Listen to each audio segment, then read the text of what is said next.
Assalamualaikum warahmatullahi wabarakatuh. Salam sejahtera untuk kita semua. Kali ini berjumpa lagi dengan KFF TV. Yang belum subscribe monggo di subscribe dulu, karena ini adalah gudangnya cerita horor misteri. Mau tahu keseruannya jangan di skip, ya. Penulis cerita, Sultan Diko. Pak Hakim, Aku Bukan Pembunuh, Part 4.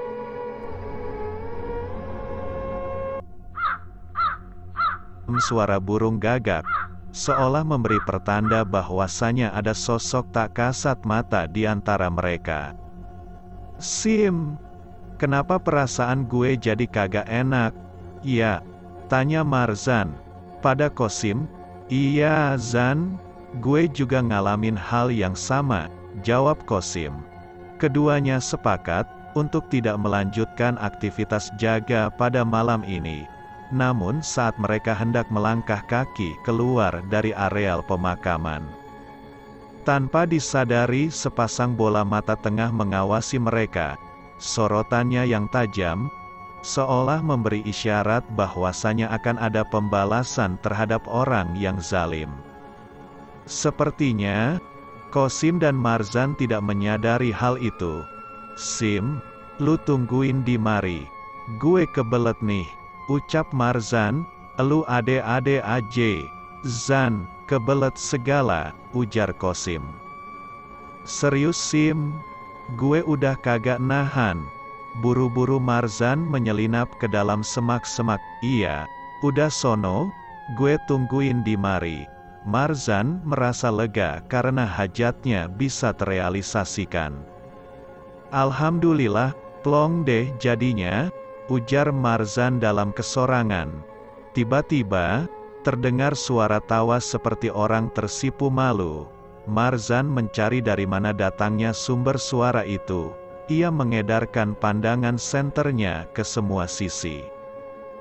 Jantung terasa mau copot, tatkala melihat seorang perempuan sedang duduk di atas pohon dengan kaki terjuntai seperti sedang berayun-ayun. Sosok itu berpakaian serba putih, rambut panjang terurai sehingga menutupi wajahnya. Marzan yang memang lebih penakut dibandingkan Kosim, spontan saja berteriak minta tolong sambil berlari. Sim, Kosim, tolong gue Sim, teriak Marzan. Dengan napas tersengal-sengal, detak jantung tidak beraturan, Marzan menghampiri Kosim yang sedari tadi masih setia menunggu di pinggir jalan. Lu, kenapa lari terbirit-birit? Kayak dikejar setan aja, tanya Kosim pada Marzan. Iye Sim, gue lihat hantu, Zan, makanya kalau jadi orang tuh, badan jangan kosong banget nih, elu lihat. Gue aja punya jimat, ucap Kosim terhenti ketika mendengar gelak tawa cekikikan. Secara refleks, Kosim memasang kuda-kuda seolah siap menerima segala serangan dari musuh. Hit, het, ciat, mana lu? Mau kuntilanak, sundel bolong, nih? Kenalin, gue Kosim kagak takut ame elu pade, hardik Kosim dengan jumawa, sambil mengeluarkan jimat, disertai jurus silat andalannya. Marzan menyeringai, melihat keberanian Kosim. Elu, nyakin mau ngelawan? Sim, elu, diam aja, bentak Kosim pada Marzan. Tidak lama kemudian muncullah sosok berpakaian serba putih dengan rambut panjang terurai, disertai gelak tawa yang khas kuntilanak dari atas pohon. Hai, Kisanak, jadi elu yang nakutin kolega gue? Kalau begitu, rasain ini, hardik Kosim dengan jumawa. Sejurus kemudian ia berlari tunggang langgang. Sim, elu mau kemana? Tungguin gue, panggil Marzan. Kabur, Zan, pekik Kosim di dalam pelariannya. Kosim dan Marzan berlari kalang kabut tatkala melihat sang pemilik tawa yang berpakaian serba putih dengan rambut panjang terurai, lingkaran hitam pada matanya, seperti kuntilanak. Hal itu membuat keduanya bergidik, kemudian mengeluarkan jurus andalan yang telah turun-menurut, yaitu jurus langkah 1000. Setelah diyakini sudah aman, Marzan memulai percakapan. "Sial lu, sok jagoan mau ngelawan." Hardik Marzan kesal karena dikerjain oleh Qasim. "Gue sih bukan takut, Zan," ujar Qasim. "Lantas, kalau bukan takut, apa namanya?" tanya Marzan. "Wibawa gue sebagai pendekar pilih tanding, yang memiliki ilmu bela diri di atas rata-rata. Apa kata dunia jika hanya melawan seorang perempuan?" jawab Qasim, ngeles. Marzan mencibir mendengar penuturan Qasim, yang pandai dalam berkilah. Di sisi lain Raisya semakin menggigil hebat, seluruh tubuhnya basah oleh keringat. Ia terus saja memanggil ibu dan ayahnya. Temperatur suhu tubuhnya cukup tinggi. Malam yang berat dilalui gadis kecil itu, namun tidak lama, terdengar suara seseorang membuka pintu. "Neng, Raisya, ini Bibi bawakan obat, ayo diminum." "Bibi tidak bisa berlama-lama, takut ketahuan Ibu Lami," ujar Iem setengah berbisik. Iem pun segera bergegas meninggalkan ruangan itu. Sebenarnya ada rasa tak tega meninggalkan Raisya seorang diri dalam keadaan sakit seperti ini. Tapi apa boleh buat, jika perbuatannya diketahui oleh nenek lampir bernama Lami, bisa-bisa ia akan dipecat dan diusir. Dengan pelan-pelan Iem menutup pintu, kemudian berjalan mengendap menuju kamar. Ia lakukan dengan sangat hati-hati agar tidak memancing kecurigaan Lami dan Rizka. Cekrek, tiba-tiba seseorang menghidupkan saklar lampu. Suasana menjadi terang benderang. Terlihat sosok perempuan sedang berdiri berkacak pinggang di ruang tengah. "Oh, jadi ini kerjaanmu jika malam hari?" hardik Rizka dengan suara lantang. "Maaf non, aku hanya kasihan pada Neng Raisya. Dia sedang sakit," ujar Iem. Perempuan ini bahkan tidak berani mengangkat wajahnya. "Bagus," hardik Lami yang muncul secara tiba-tiba. "Prok, prok, prok." Perempuan setengah baya itu memberikan tepuk tangan dengan ritme lambat. "Kalau begitu, malam ini juga kamu angkat kaki dari rumah ini." Imbuh Lami lagi. "Ampun, Bu Lami, jangan usir saya dari sini," ujar Iem memelas. Lami menghampiri Iem. Kemudian ia berkata dengan berkacak pinggang, "Ini kali kedua kamu melanggar perintahku. Sekarang silahkan kemas barang-barangmu dan tinggalkan rumah ini." Sekarang juga Iem telah berulang kali memohon dan memelas. Namun sepertinya rasa empati terhadap sesama telah sirna dalam benak Lami dan Rizka. Iem pun berlalu ke kamar, dan segera mengemas semua barang miliknya. Namun secara tidak sengaja, sikunya menyenggol foto bersama keluarga Cipto Mangunkusumo. Kenangan indah yang tak terlupakan kala berlibur ke Bali dulu.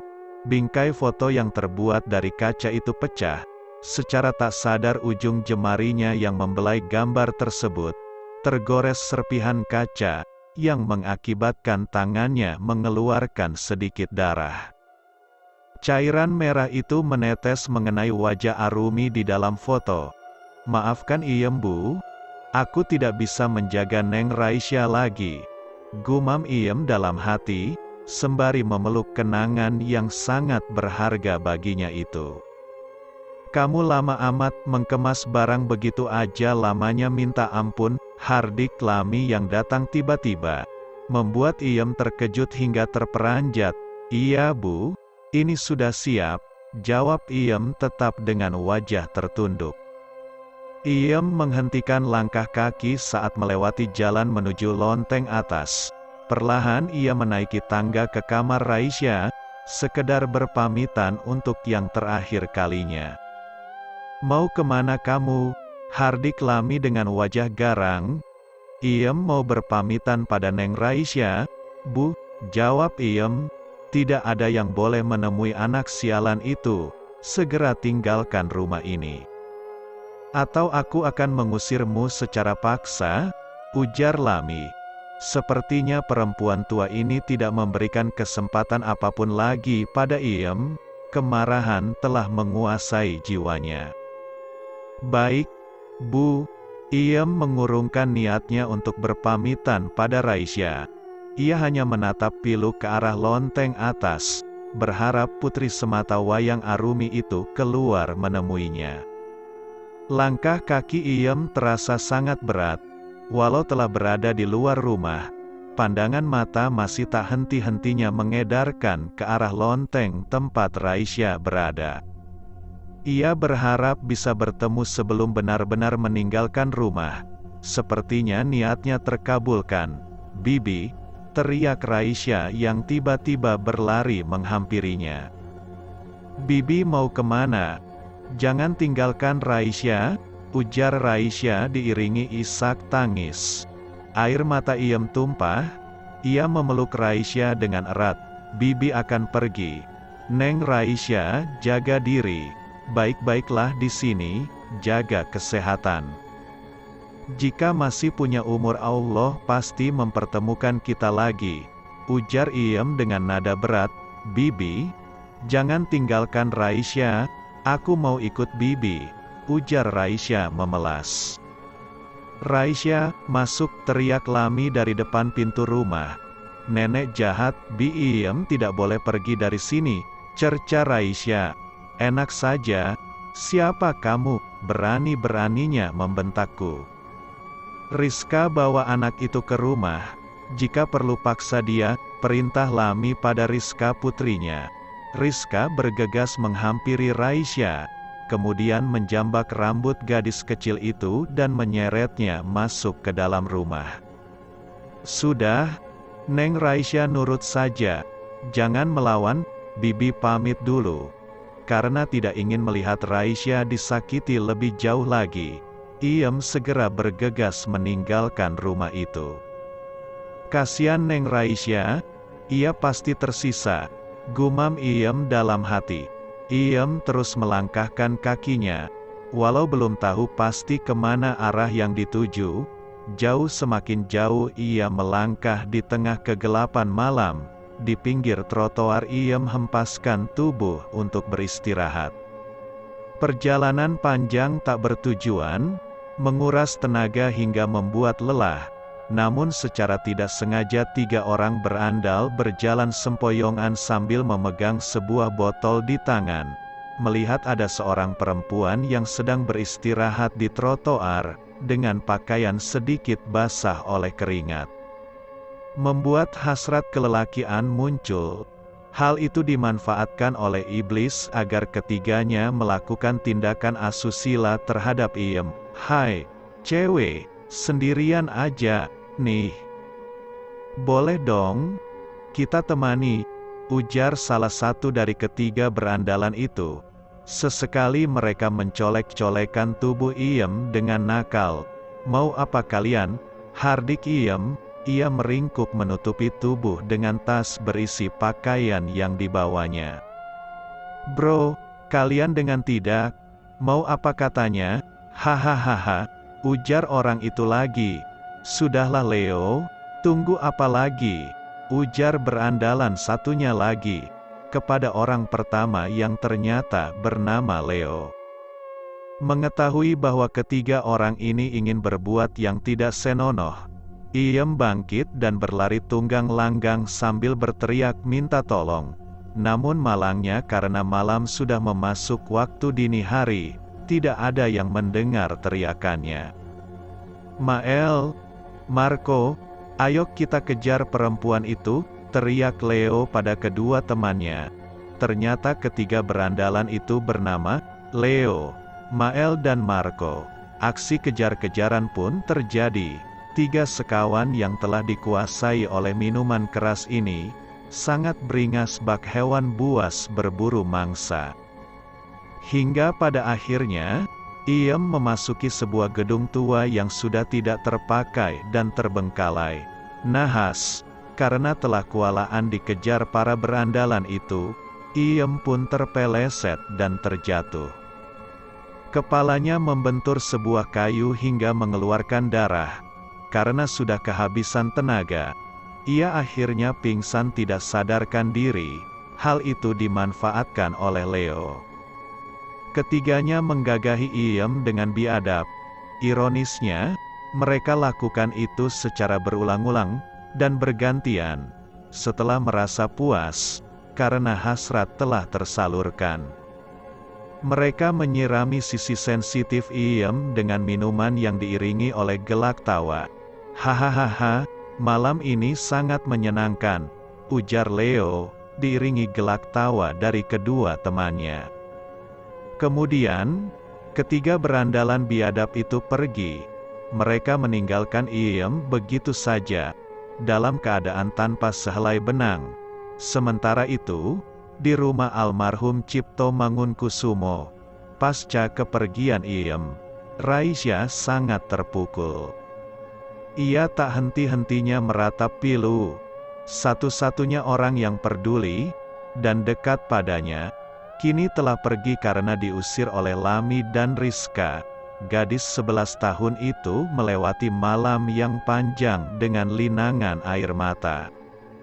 Kesedihan membuatnya terjaga sepanjang malam. Ketika waktu hendak memasuki fajar, barulah rasa kantuk datang. Namun saat mata mulai terpejam, Raisya dikagetkan oleh sebuah tarikan, yang membuat selimut penutup tubuh terbuka seutuhnya. Rasa menggigil karena mengalami demam tinggi, ditambah lagi terpaan angin malam, terasa menembus kulit hingga ke tulang belulang, yang lebih tidak manusiawi lagi. Raisya dibangunkan dengan guyuran air yang mengenai tepat di wajahnya. "Sekarang kamu bangun, aku lapar. Buatin kami sarapan pagi," ujar Lami pada Raisya. Walau dalam kondisi sakit, Raisya tetap melakukan permintaan Lami dan Rizka. Ia takut jika semuanya tidak dituruti. Bukan tidak mungkin ibu dan anak itu berbuat lebih keji lagi. Jam menunjukkan pukul 3 pagi, waktu yang digunakan untuk beristirahat menikmati malam. Tapi tidak bagi Raisya. Dengan tubuh yang masih sempoyongan, gadis malang itu memaksakan diri ke dapur untuk mempersiapkan makanan untuk Lami dan Rizka. "Apa yang harus aku lakukan? Selama ini, Iem yang melakukan semuanya," gumam Raisya. Gadis kecil itu kebingungan, tidak tahu apa yang harus ia masak. Selamat ini yang melakukan semua aktivitas di dapur, khusus masak adalah tanggung jawab Iem. Namun saat menyebut nama Iem, Raisya termenung. Kenangan indah bersama sang bibi, membuat ia terhanyut dalam memori kala bersama sosok yang selama ini menjaganya selain ibunda tercinta. Ya Allah, bagaimana keadaan Iem? Di mana dia saat ini? Berikanlah perlindungan-Mu terhadap Iem, ya Rob, pinta Raisya dalam doa pada Yang Maha Kuasa. "Ibu, Ayah, Raisya rindu kalian," rintihannya terdengar sangat memilukan. Sementara itu sosok Arumi yang kini telah menjadi mayat hidup, naluri seorang ibu seolah merasakan penderitaan putri tercintanya. "Raisya, anakku," gumam Arumi. Sosok Arumi yang bukan lagi manusia melayang-layang di udara menuju rumah. Tempat di mana banyak kenangan indah terukir bersama keluarga tercinta, di masa hidup dulu.